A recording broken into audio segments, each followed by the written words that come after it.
if ever I thought something is going wrong, as I would make sure I can articulate why, and then go to the team. And occasionally it can't be worked out because it's a huge thing. It's a domino effect. There are consequences and pros and cons. So sort of just listening and choosing when to push back.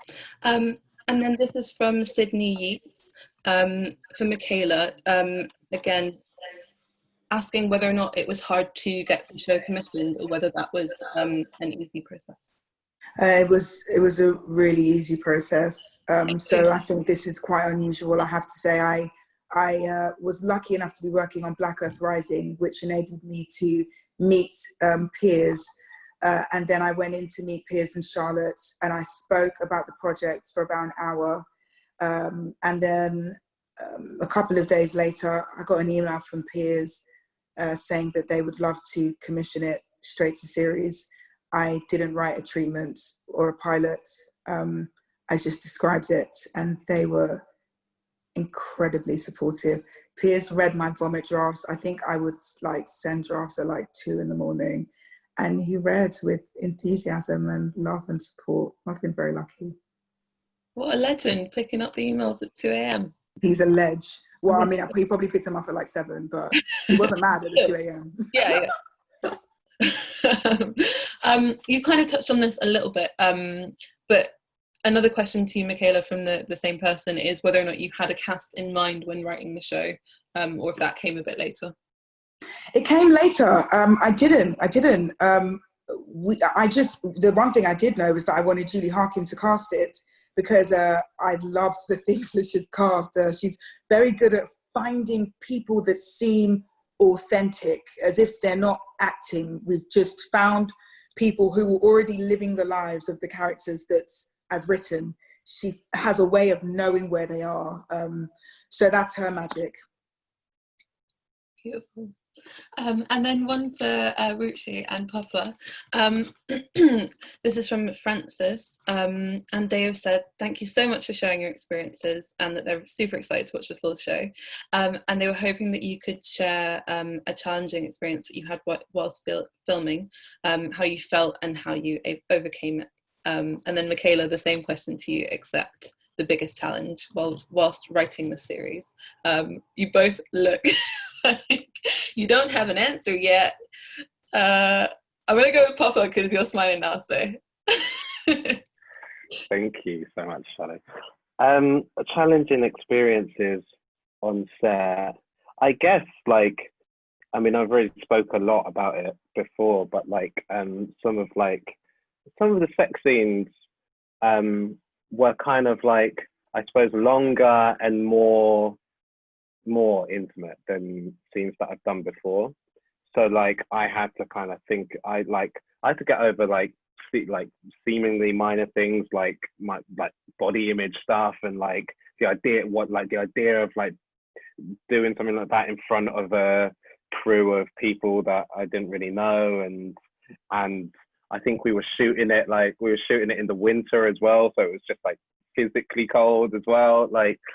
It was challenging in many ways, I guess, but I think for me, it was just open communication helped me to get over that, being able to communicate things that I was unsure about, or communicate things that I was fearful about, I guess, with people that were willing listeners, and getting clear communication from the intimacy director, Michaela, my scene partner, about what we were actually trying to do.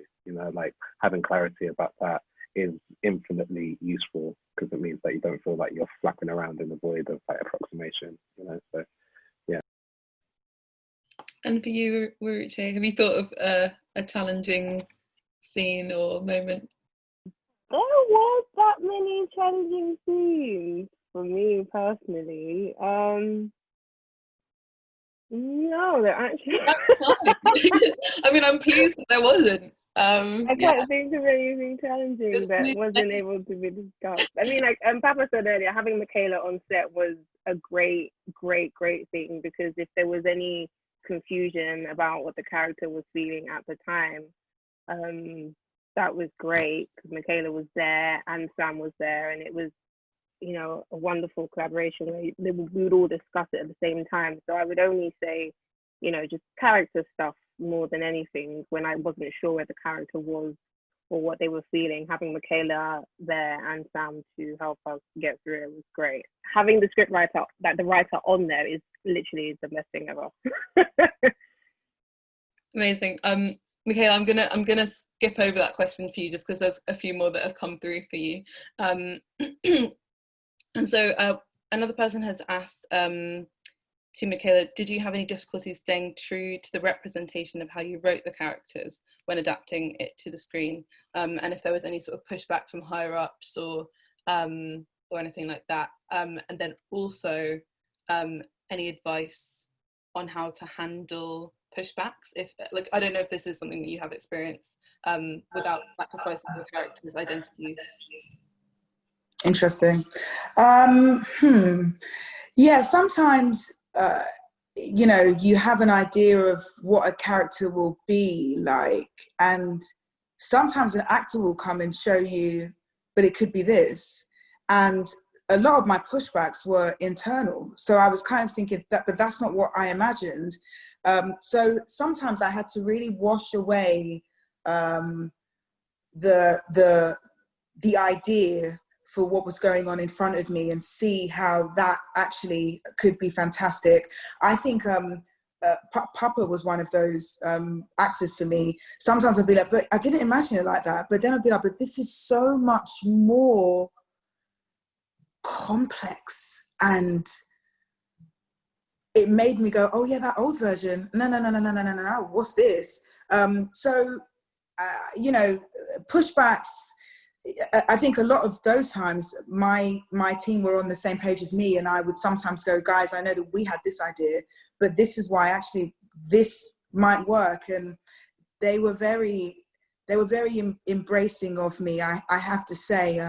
Sometimes I would be expecting resistance, and then I'd have to realize that there won't be resistance, that they trust me. It's like I arrived with baggage, but if ever I thought something is going wrong, as I would make sure I can articulate why, and then go to the team. And occasionally it can't be worked out because it's a huge thing. It's a domino effect. There are consequences and pros and cons. So sort of just listening and choosing when to push back. And I guess the way I am, you know, I don't know, that they will tell you I'm naturally persistent. I'm never afraid about pushback. I don't know, I'm just, you have to know what is the nugget, what is the center of truth in your project, what is that thing, and there's a thing in the middle of what you create, and you understand it, and it sometimes can't be expressed in words, and sometimes there can be pushbacks and notes and advice and warnings, and as long as you keep the nugget true, you can really try and find a way to solve problems. You know, a lot of the pushbacks are about anxieties and confusions, and as long as you hold on to the thing you know to be true at the heart of the project, you can become flexible and figure out a way to solve problems whilst keeping your integrity and your authenticity as a creator. Thank you, Michaela. Just to make everyone aware, we're going to do 2 final questions in the Q&A, and then we're going to end, because yeah, it's been a lovely conversation, but we're drawing to the end of our time. So the 2 final questions, I think this one was directed towards Michaela, but I'd be interested to hear just very briefly from all of you on this. Was it hard to get out of character after sort of long and difficult days of shooting, and what you did for self-care to sort of like separate yourselves from the character? Maybe Paapa, we could start with you, and just a few words on it, and we'll go around, and then we'll have one final question, and that's it. Yeah, I always find like the end of the day to be a really important part of the process, you know. So like at the end of the day, you drive back to the makeup trailer, get your makeup taken off before you go home. And I always like make a point of like having a proper like separate conversation with people, like with the makeup artists, with the drivers, with the ADs, to kind of like wash that kind of experience off. I think it's important not to take it on back home, basically. Weruche? I, at the end of the day, when I leave a character, I take my wig off. When you take your wig off, Terry had her hair, so that was the first thing to do. I also speak to my family to remind me of who I am, and they're always around me, a phone call away or wherever. And that's kind of my kind of self-care and reminding me, right, let's go back to Weruche now. Terry's done for the day. Amazing. I know you guys had a really good hair person. We haven't had a chance to talk about it, but yeah. And then sorry, just finally, Michaela, any sort of self-care practices that you do after shooting? To be honest, this shoot was a bit of a marathon for me. It was come home, amend scripts, learn lines, sleep, try and get 7 hours, plan the scenes that we're going to shoot the next day. It was all a bit much, but when things were quite difficult, I spoke to Lou. We had a therapist on standby the whole time, Lou Platt, and in terms of taking the character home with me, I mean, this definitely, the residue remains in me from every single character I play. So I try to just take the good bits from the characters, because I'm always taking something. I haven't mastered the art of finding separation between myself and the characters yet in anything I've done. Well, I mean, maybe that's okay, and it's yes, I think so. I find the characters, I look for what's inspiring about them, and I try to make sure those are the bits that I take. Amazing. Thank you guys for sharing those tidbits of advice. I imagine they'd be very useful for anyone else who's a performer. Final question. This is for Michaela. So the question is whether or not you have any advice for young Black British directors that want to get into film and TV. A broad question, but if there's like a key piece of advice that you wish you had known as like a young Black director, what would it be? To really believe in your vision, and to understand that when you don't compromise on that thing in the center, that's what makes your idea or your vision special. And that is what we want to see, the uncompromised vision that you have, and to not be afraid, and to maybe believe that people are here to help. They're here to help. We are here. Amazing. All right, thank you so much, guys. You're all incredible. I hope everyone tunes in to watch the series on the 8th of June. Yeah, it's really good. Remarkable stuff. And thanks for being such brilliant interviews with me today as well. Nice to meet you, Charlie. You're awesome. Nice to meet you.